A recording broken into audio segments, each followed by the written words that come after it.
Good morning students.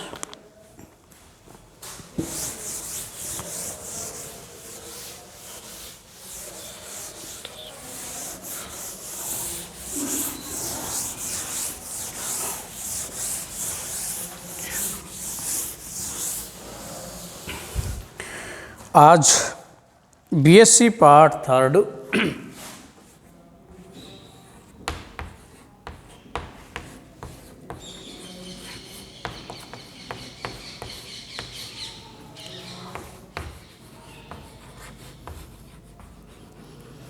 Botany classes के अंदर अपना जो टॉपिक है वही है जो चल रहा है, अभी तक ख़त्म हुआ नहीं है। कौन सा था? टेट्रा स्पोरिक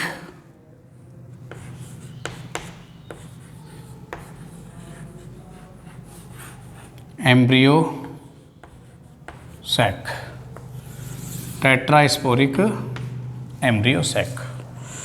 देखो, टेट्रास्पोरिक एम्ब्रियो सैक अपन ने जो पढ़ा था उसको हमने बांटा था कितने भागों के अंदर। एक बार मैं आपको पुनः थोड़ा सा बता देता हूँ, ये अब लास्ट पे है। एक तो बांटा था हमने इसको किस में,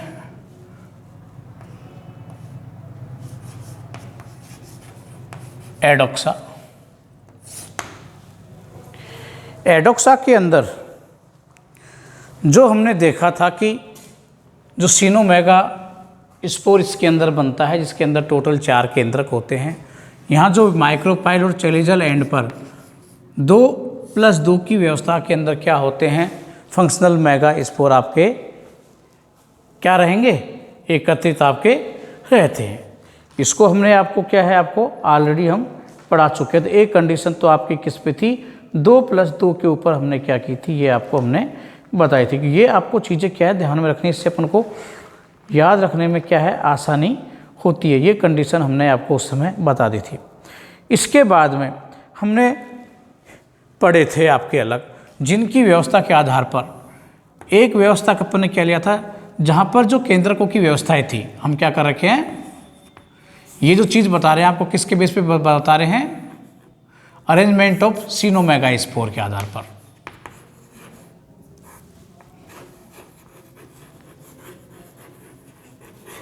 अरेंजमेंट ऑफ सीनोमेगा स्पोर। एक में हमने क्या बताया था, अरेंजमेंट क्या था आपका, इसमें था 1+1+1+1, यानी कि यहाँ पर जो अरेंजमेंट था, जैसे ये सीनोमेगा स्पोर है तो चारों केंद्रक एक माइक्रोपाइल पर, एक चैलेजल एंड पर और 2 पार्श्व में क्या होते हैं, स्थित होते हैं। इस बेस पे थे। इस बेस पे हमने जो आपको 4 प्रकार के एम्ब्रियो सैकों के बारे में यहाँ पर हमने बताया, जैसे कि प्लेम्बेंगो,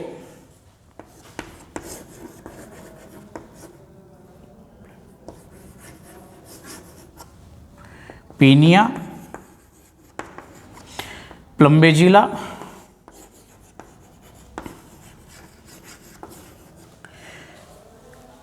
कौन कौन से हो गए, प्लेम्बेंगो हो गया, पीनिया हो गया और तीसरा क्या हो गया आपका, प्लेम्बेंगो हो गया, पीनिया, एक पेपरोमिया और था आपका ना, पेपरोमिया।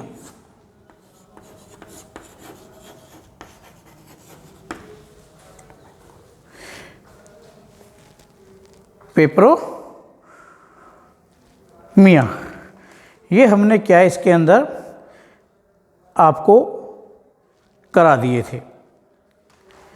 तो एक तो इसमें हमने आपका कौन सा हो गया, प्लेम्बेंगो हो गया। प्लेम्बेंगो के हमने बताया था कि अरेंजमेंट 1-1-1 होता है और लास्ट की जो व्यवस्था इसके अंतर्गत देखी थी वो हमने आपको किस प्रकार की बताई थी कि चारों साइडों के अंदर तो एक और बीच के अंदर आपके प्लेम्बेंगो में क्या होते हैं, 4 की व्यवस्था आपकी हो जाती है।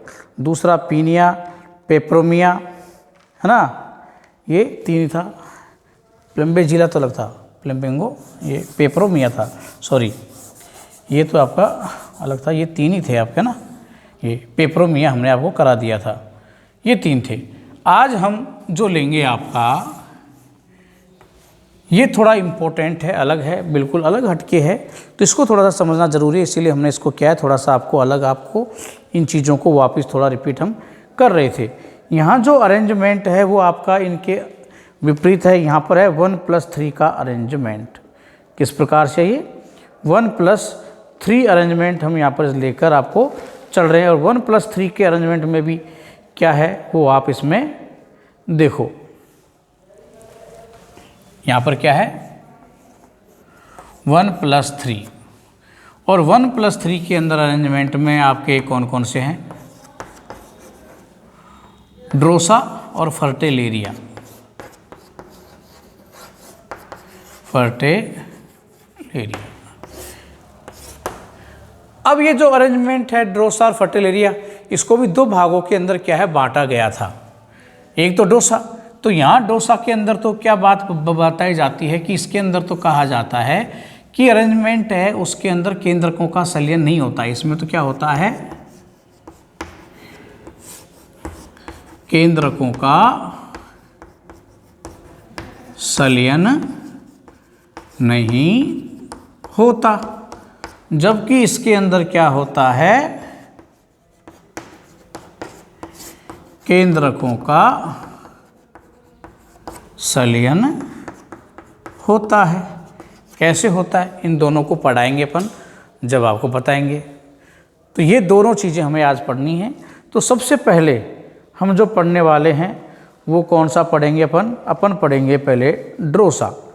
तो देखो भाई ड्रोसा के अंतर्गत क्या कंडीशनें हैं।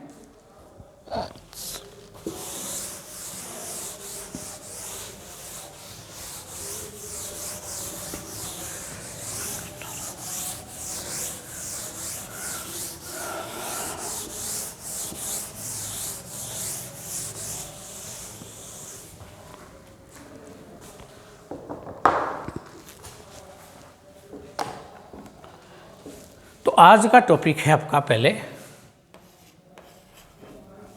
ड्रोसा। हमने आपको बताया कि सबसे पहले पढ़ने से पहले हम क्या करते हैं, खोजकर्ता और पादप के बारे में बात अपन पहले करते हैं। तो देखो इसकी खोज किसने की थी, हेकेनसन ने।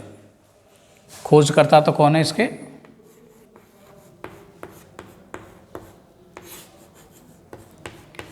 खोज करता है हेकेनसन।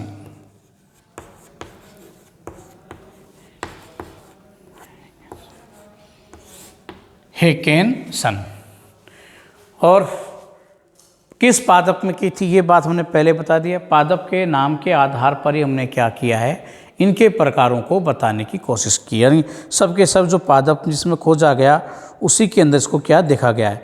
तो ये क्या एम्बेलीफेरी का सदस्य है, आपका एम्बेलीफेरी कुल का सदस्य है, और पादप का नाम था ड्रूसा एपोजटिफोलिया। एम्बेलीफेरी प्लांट की बात कर रहे हैं अपन, जो प्लांट है वो क्या है आपका एम्बेलीफेरी कुल का है, और पादप का नाम क्या है ड्रूसा प्लांट है ड्रूसा का। और ड्रूसा में भी पूरा नाम क्या है, अपोजिटिफोलिया। कौन सा है,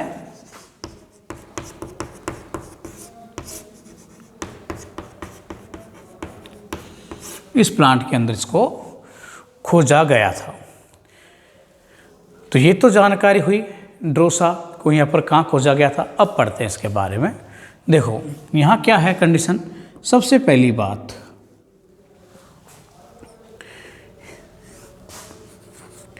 इस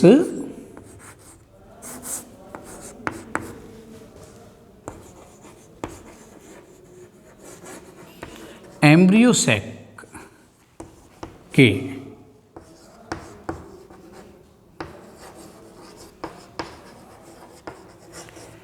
डेवलपमेंट में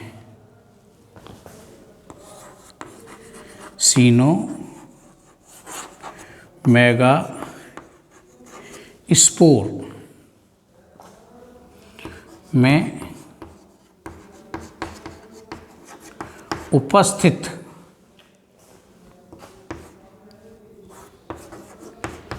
चारों फंक्शनल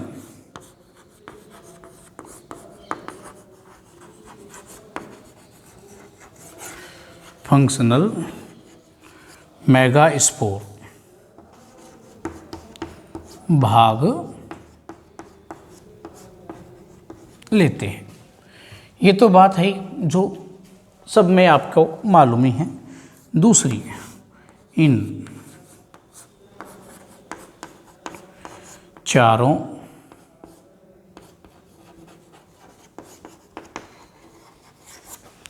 फंक्शनल मेगा स्पोर्स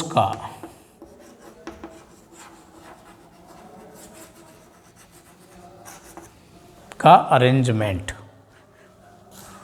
1+3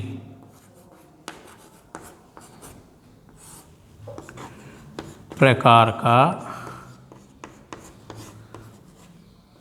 होता है। इनमें से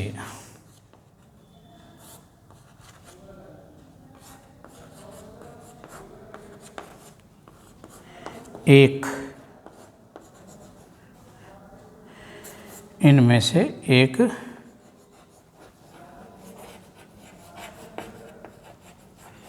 मेगा स्पोर माइक्रोपाइलैंड पर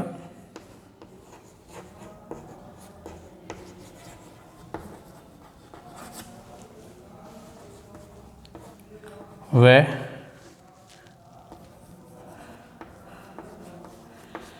दूसरा चेलेजल एंड पर, सॉरी एक बार, वह शेष 3 दूसरे समझ में आ गया, वह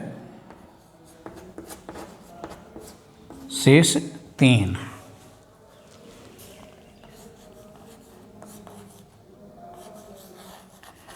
चेलेजल एंड पर स्थित होते हैं। ये कंडीशन अपनी हो गई। इसके बाद में देखो क्या होता है।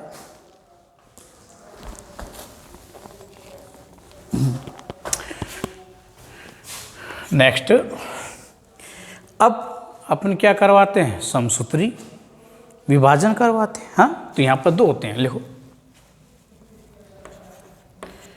इस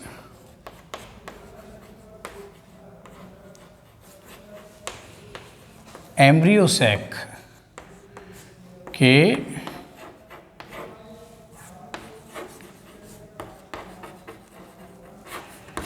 डेवलपमेंट में 2 माइटोसिस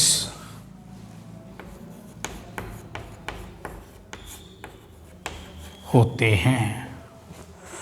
कितने होंगे? 2 माइटोसिस होंगे। ठीक है, अब देखो 2 माइटोसिस तो हो गए, फिर क्या होता है। अतः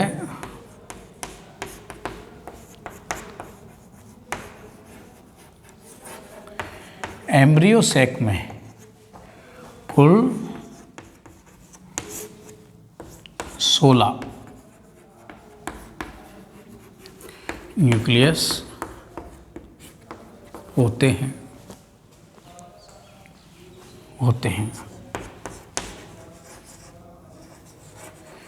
चेलेजल एंड पर 12 व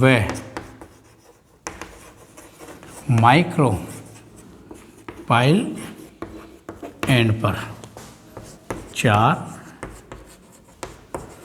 केंद्रक स्थित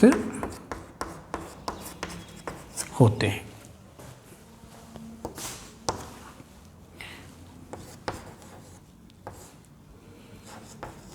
चेलेजल एंड से एक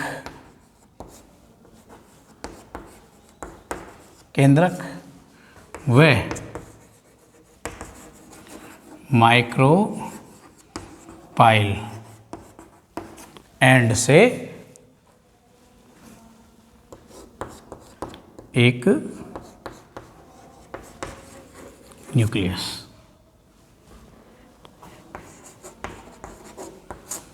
मध्य में स्थानांतरित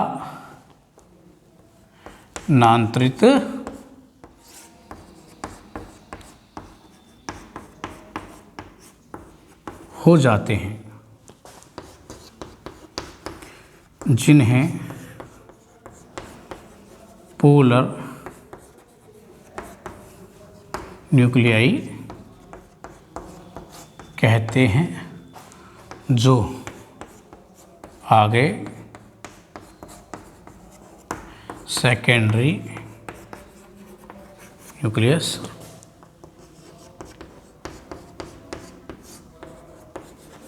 बनाते हैं।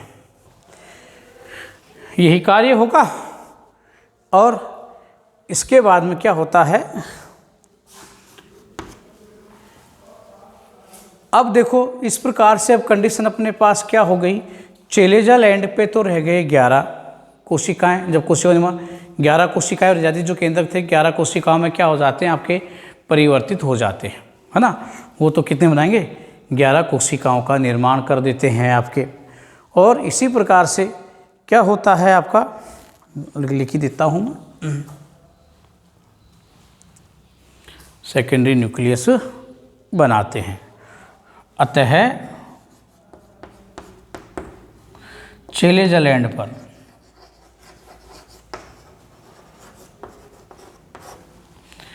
ग्यारह केंद्रक रहते हैं, जो आगे 11 एंटीपोडल से बना, जो आगे 11 एंटीपोडल सेल्स बनाते हैं। कितनी बना देंगे, 11 एंटीपोडल सेल्सों का क्या कर देते हैं, वो निर्माण कर देंगे। आपका हो गया। इसी प्रकार से क्या होगा, आगे देखो, इसी प्रकार से माइक्रोपाइल एंड पर 3 केंद्रक रहते हैं,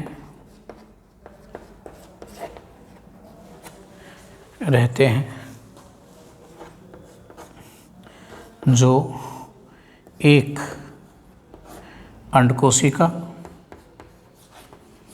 एक सेल व 2 सिनर्जिड कोशिका, सिनर्जिड सेल्स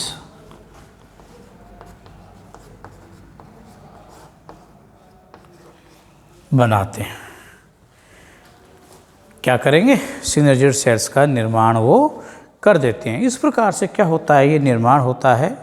तो एक बार क्या इसकी आप पूरा का पूरी अपनी समरी हो गई, क्या हमें आगे चल के और पढ़ना है। तो ये तो आपका क्या हो गया, एक प्रकार से पूरा का पूरा उसका वर्णन हो गया। आप चाहो तो अपने नोट्सों के लिए आप इसका एक क्या कर सकते हो, फ़ोटो आप इसका खींच सकते हो, यानी इसका एक स्नैप शॉट आप इसका क्या ले लीजिए, स्क्रीन शॉट इसको क्या है इसका ले लीजिए, जिससे आपके पास क्या है पूरा मटेरियल तैयार मिल ही जाएगा, है ना। तो स्क्रीन शॉट इसका ले लो और फिर एक बार हम इसको थोड़ा सा रिपीट और कर देते हैं। देखिए, इस एम्ब्रियो सैक के अंदर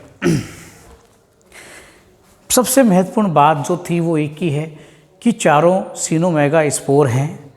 वो जो सिनोमेगा स्पोरस के चारों फंक्शनल केंद्रक हैं, वो क्या कहते हैं, इसमें भाग आपके ले रहे हैं, लेकिन उनका अरेंजमेंट है वो 1+3, एक तो माइक्रोपाइल और 3 कहाँ रहते हैं, चेलेजल एंड पर। तो ये बात आपको विशेष रूप से ध्यान में इसमें रखनी है कि एक है और ये 3, तो एक तो आपका कहाँ है, माइक्रोपाइल एंड पर है, और 3 कहाँ है, चेलेजल एंड के ऊपर है। तो ये याद रखोगे तो आगे किसी प्रकार की कंडीशन नहीं होती हैं। और ये आगे चलकर क्या करते हैं, 2 माइटोसिस करते हैं, माइटोसिस करते हैं। और माइटोसिस के बाद में जो कंडीशन आपकी यहाँ आती है वो क्या रहती है, वो आपको ध्यान में रखना है। वो कंडीशन क्या है, 3 + 2 + 11 या 12 है 11। तो ये कंडीशन क्या होती है, आपको लास्ट में प्राप्त होती है। यानी कि माइक्रोपाइल एंड के ऊपर तो कितने हो गए, 3 कोशिकाएं, ये सेंट्रल में हो गया और ये कहाँ हो गया, चेलेजल एंड के ऊपर हो गया। ये कोशिकाएं एंटीपोडल सेल कहलाई, है ना। ये ध्रुवीय केंद्रक, ये क्या नाम आपका सेकेंडरी न्यूक्लियस बन जाता है ध्रुवीय केंद्रकों से मिलकर, और ये एक एग सेल और 2 सिग्नल कोशिकाएं आपकी बनती हैं। तो ये सारी चीज़ें मैंने आपको जो एक समीकरण के रूप में यहाँ बताया है, उन्हीं का यहाँ पर क्या कर रखा है, वर्णन कर रखा है। आप अपनी सुविधा के लिए चाहें तो इस प्रकार से क्या करते हो, समीकरण बना के इसको याद रखने की भी कोशिश कर सकते हो, जिससे कि अपन को भूलने की आवश्यकता नहीं होगी, जल्दी से अपन को याद हो जाएगा। जैसे देखा अपन को याद हो जाएगा, भूलने वाली प्रवृत्ति अपनी खत्म हो सकती है। ज़्यादा देखेंगे नहीं, सीधा का सीधा अपन क्या है यहाँ पर इसको पढ़ सकते हैं।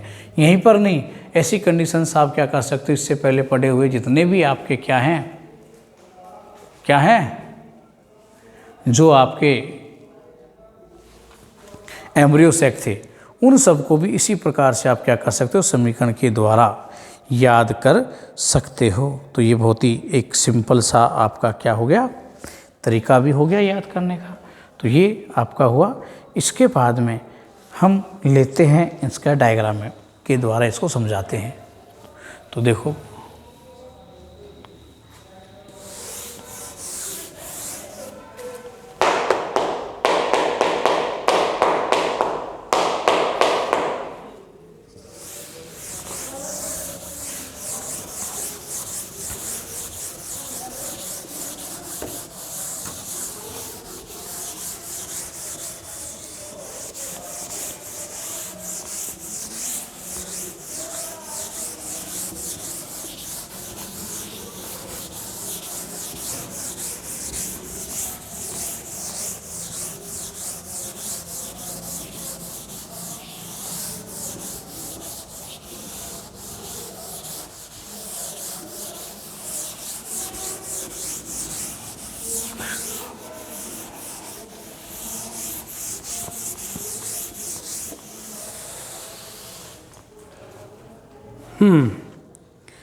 जो टॉपिक अपना चल रहा था ना, वो मिटा दिया अपन ने,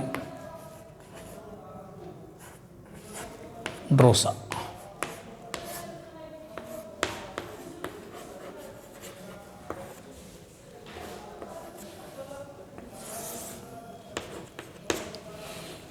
इसको अपन क्या है लेके चल ही रहे थे।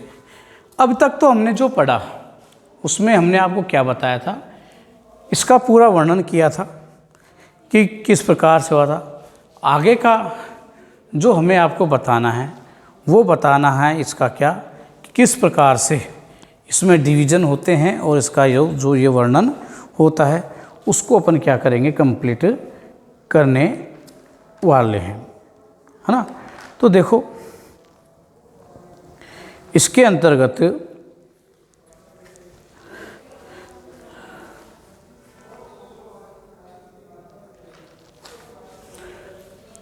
सबसे पहले क्या होता है वही देखना है।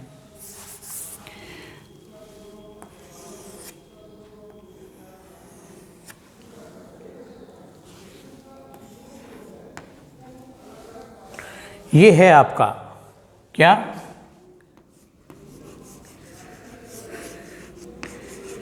मेगा स्पोर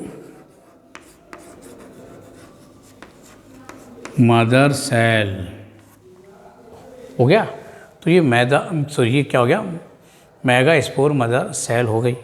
और हमने जाना मेगा स्पोर मदर सेल के अंदर आगे चलकर इसके अंदर क्या कराया था हमने, मियोसिस कराते हैं इसके अंदर। जो कि फर्स्ट मान लीजिए, दो अर्थसूत्री विभाजन के दो प्रकार होते हैं, फर्स्ट और सेकंड, है ना। तो इसमें विभाजन कराने के बाद में जो अपन को प्राप्त होता है वो कितने केंद्रक प्राप्त होते हैं? वो प्राप्त होते हैं अपन को एक और एक ये 2 केंद्रक हो गए, है ना। ये 2 केंद्रक अपन को यहाँ प्राप्त हो गए। फिर इसके बाद में अपन फिर क्या करते हैं? डिवीजन कराते हैं इसके अंदर। जो डिवीजन आपका होता है वो कौन सा है? मियो से सेकंड अर्धसूत्री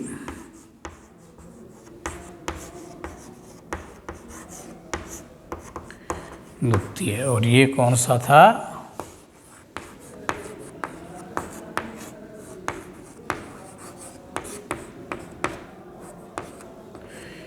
ये विभाजन हमने क्या किए? ये विभाजन कराने के बाद में जो कंडीशन आती है अपने पास वो क्या आती है? वो ये आती है 1 2 3 एंड ये 4, 4 केंद्रक जिन्हें अपन मेगा स्पोर कहते हैं। ये चारों मेगा स्पोर, ये यहाँ तक, यहाँ से यहाँ का जो ये आपका पूरा का पूरा प्रोसेज है, ये प्रोसेज आपका कहता है मेगा स्पोरोजेनेसिस। इसे हम क्या कहते हैं? मेगा स्पोरोजेनेसिस, गुरु बीजाणु जनन क्या कहलाता है? ये गुरु बीजाणु जनन। ये कंडीशन अपने पास क्या होती है यहाँ प्राप्त? ये पूरी प्रक्रिया को हम गुरु बीजाणु जनन कहते हैं। और ये जो केंद्रक है आपका, ये क्या कहलाता है? वो सीनो मेगा स्पोर। ये अवस्था क्या कहलाती है? सीनो मेगा स्पोर। सीनो मेगा स्पोर क्या होता है? सीनो मेगा स्पोर को हम क्या कहते हैं कि सीनो मेगा स्पोर के अंतर्गत हम क्या करते हैं कि एक जो कोशिका होती है, उस एक कोशिका के अंदर क्या होते हैं? चारों के चारों केंद्रक स्वतंत्र रूप से पाए जाते हैं। इनके अंदर किसी प्रकार की कोशिका भित्ति का निर्माण नहीं होता। आप देख सकते हो चारों के चारों पाए जाते हैं, इसमें किसी प्रकार की कोशिका भित्ति का क्या होता है? निर्माण इसके अंदर ये नहीं होता है। तो ये एक ही सेल्स के अंदर क्या होते हैं? चारों के चारों आपके ये पाए जाते हैं। इन चारों मेगा स्पोरों को, जो ये चारों के चारों हैं ना, इन चारों मेगा स्पोरों को हम क्या कहें? ये चारों कैसे होते हैं? ये इनकी जो प्रवृत्ति है वो क्या होती है? फंक्शनल मेगा स्पोर होते हैं। यानी कि ये चारों के चारों जो मेगा स्पोर हैं ये क्या होते हैं? कार्यक्षम होते हैं, है ना। अतः है इन्हें हम हिंदी में अगर नाम लेना चाहें तो इन्हें क्या कहते हैं? क्रियात्मक गुरु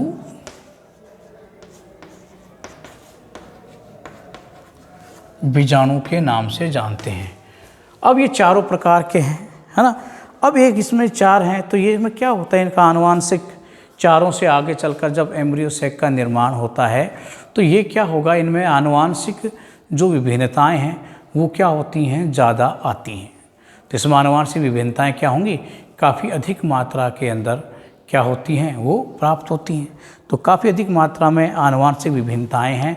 तो अपन कह सकते हैं कि मोनोस्पोरिक बाइस्पोरिक की तुलना में ये सबसे अधिक क्या होता है? आनुवांशिक विभिन्नताओं वाला क्या है आपका? एम्ब्रियो सैक होता है। तो यहाँ ये हो गया। अब इतना तो है, इससे आगे चलकर क्या होता है आपका? शुरुआत होती है किसकी? इनकी अरेंजमेंट की। तो ड्रोसा का जो पढ़ेंगे तो ड्रोसा में आगे का जो इनका अरेंजमेंट होगा वो किस प्रकार से होता है वो आप देखो, उसका निर्माण होगा।